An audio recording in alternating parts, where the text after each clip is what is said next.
بسم الله الرحمن الرحيم.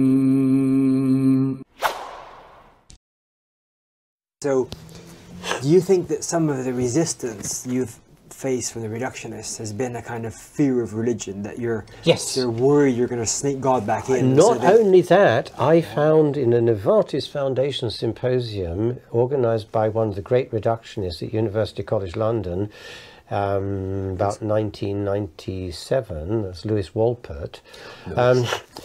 I was one of the few to argue against the reductionist case, and I expected 2 or 3 others to help me.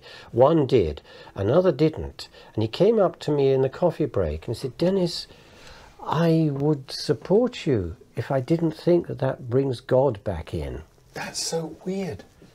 And I looked at him and I could not begin to understand what he was saying, though I do now understand the fear. Of course, in the neo-Darwinist context, it's the fear of all of those creationists. Yeah, I know that somehow or another, if you let this structure collapse, and I think it is collapsing, incidentally, it's a house of cards built on some very bad concepts and some very poor science. Poor because of the insistence that it's the only truth. To, as it were, stop the process or interfere with the natural development of science on the grounds that this will lead to particular religious beliefs is, I think, just a misunderstanding what the process of science is about. But isn't it also just the inverse of what the church did at the time? We can't believe in science because it will lead to not believing in God. Now, there's a problem.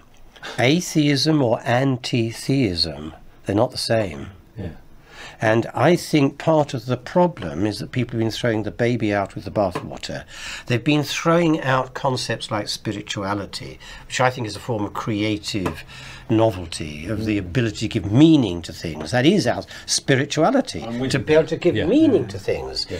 And they've been, as it were, throwing that out as though it's necessary to throw that out in order to resolve an issue which I don't think science can resolve anyway. At least that's my belief. If it can, I'll be amazed.